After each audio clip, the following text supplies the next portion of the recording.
잠언 18장 10절부터 15절까지 여호와의 이름은 견고한 망대라. 의인은 그리로 달려가서 안전함을 얻느니라.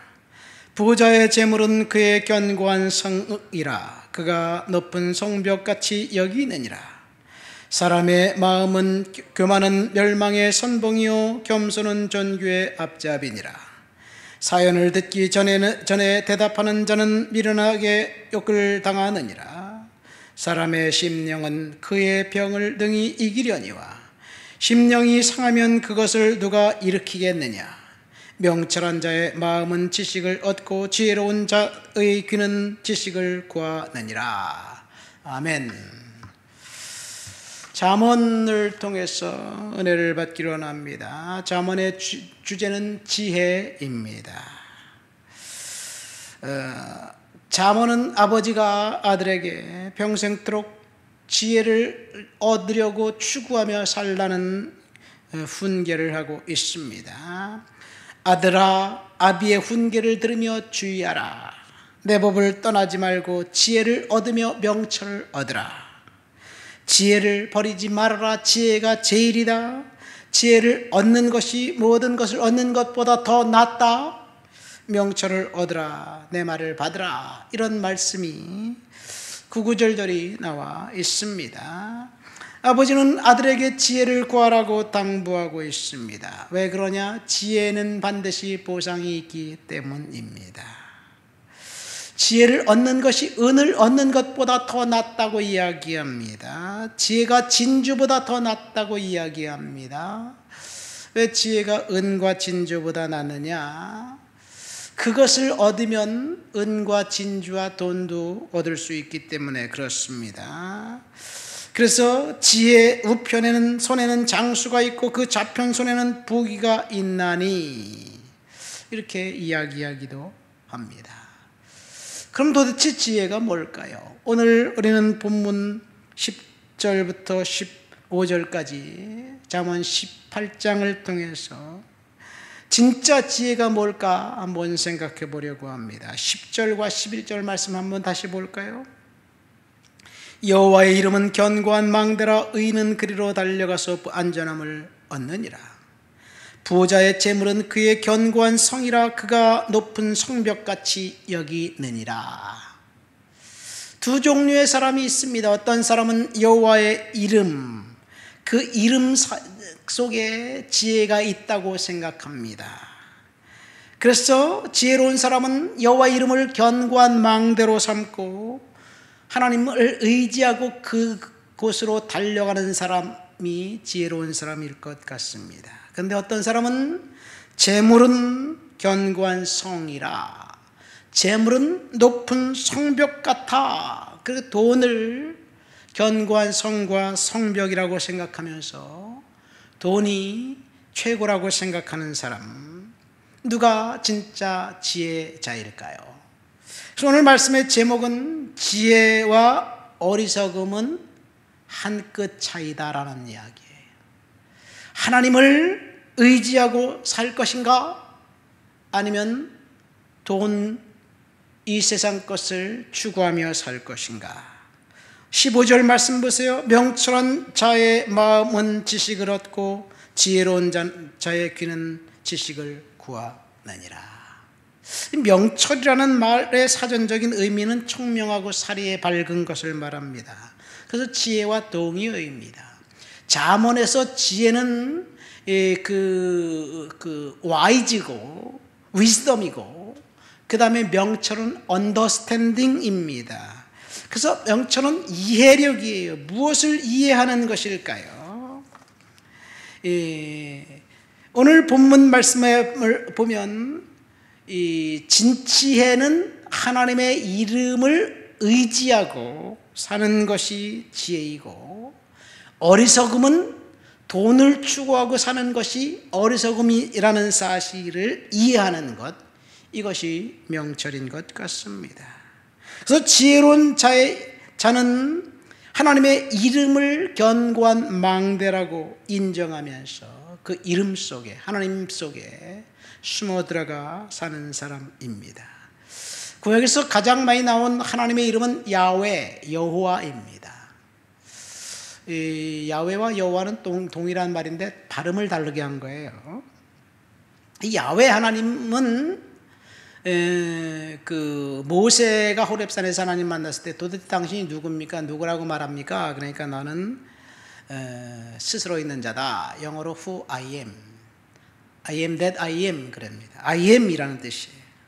스스로 존재한다는 것. 하나님이 태초부터 선재하셨다는 것. 그분이 하나님입니다. 그런데 사람들은 그렇게 생각하죠. 신은 인간이 만든 존재야. 인간이 살다 보니까 어렵고 힘드니까 전능자를 만들어서 거기에 의지하고 거기에 빌고 거기에 그 기도하기 위해서 만든 존재다라고 생각합니다. 이것이 인간이 생각해내는 고안에는 신의 모습이에요. 그러나 신이 선재했습니다. 하나님이 태초부터 계셨고 그 하나님이 우주와 천주 만물과 인간까지 정교하게 계산해서 만드신 창조주 하나님이에요. 그것이 야훼 하나님입니다. 그러니까 우리는 야훼 하나님 그분께 복종하면서 예배하는 것밖에 없습니다. 그 다음에 하나님 엘로힘 하나님은 창조주 하나님이고 전능하신 하나님 엘샤다이 하나님 계십니다. 여러분 어떤 하나님을 우리가 믿고 있습니까? 여호와 이레 하나님이 준비하신다. 아브라함이 이제 이삭을 바치려고 할 때 양을 준비하신 그 하나님을 보면서 여호와 이레라고 말씀하셔서 고백했습니다. 여호와 니시 모세가 아말렉과 전투에서 손을 들고 기도할 때 하나님이 승리를 주신 하나님이 여호와 니시입니다. 여호와 샬롬 기드온이 이제 미디안과 싸우기 직전에 하나님의 평화를 얻었습니다. 여호와 삼마 거기 계신다. 여호와 라파 치료하시는 하나님. 여호와 로이 우리의 양이 되시는 하나님, 목자 되시는 하나님. 그 하나님이 저와 여러분들과 함께 하신다는 것. 하나님을 의지하고 하나님 앞에 복종하는 사람들이 진짜 지혜로운 사람들이에요. 오늘 하나님의 어떤 이름이 저와 여러분들에게 이제 필요합니까? 전능하신 하나님, 엘샤다이 하나님. 그래서 우리를 이제 그 이끌어 주신 하나님이 필요합니까? 아니면 질병 가운데 있으면 하나님 앞에 기도할 때 여호와 라파 치유의 하나님이 필요하십니까? 때때로 하나님 어디 계십니까? 우리는 하나님 나는 잘 모르겠어 하나님 만나길 원합니다. 하나님 거기 계신 하나님 여호와 삼마 그 하나님이 저와 여러분들을 인도해 주실 거예요. 그래서 하나님을 견고한 망대로 삼고 사는 것 그리고 하나님을 의지하는 것 그것이 지혜입니다. 우리는 할 수 있는 일이 없을 때 하나님 앞에 달려나가 고백하면서 믿음으로 사는 것밖에 없겠죠. 그러나 이 세상 사람들은 11절 말씀 보세요. 부자의 재물은 그의 견고한 성이라 그가 높은 성벽같이 여기느니라. 사람들은 하나님을 거부하고 돈을 따라 살아갑니다. 돈만 있으면 다 된다고 생각합니다. 오늘날 사람들은 행복의 근원을 돈에서 찾고 축복의 근원도 돈에서 찾으려고 합니다. 돈이 많으면 행복하고 돈이 많으면 축복받은 것이라고 착각하며 살아갑니다. 그래서 사람들이 돈을 향해 달려가고 있지요. 그래서 오늘날 돈이 지고지순한 세상의 가치관이 되어버렸어요.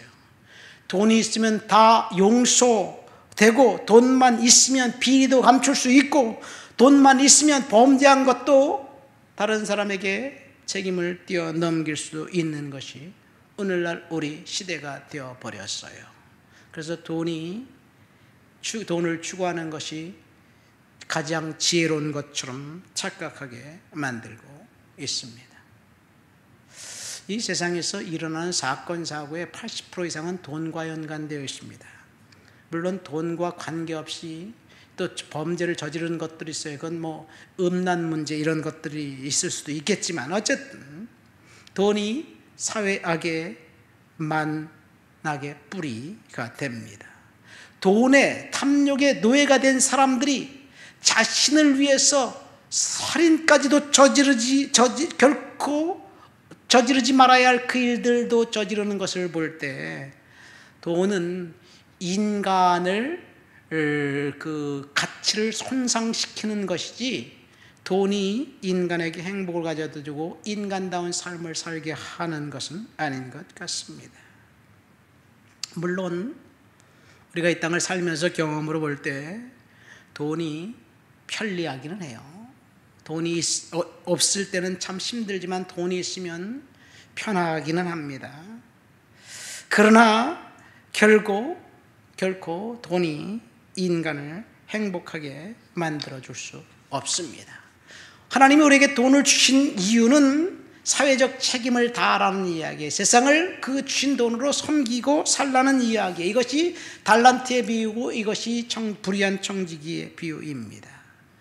사람들에게 돈을 주신 이유는 이웃을 섬기라고 하나님이 주신 거예요. 그러나 그 돈으로 이웃을 섬기는 것이 아니라 군림한다면 하나님께서 책망하실 것입니다.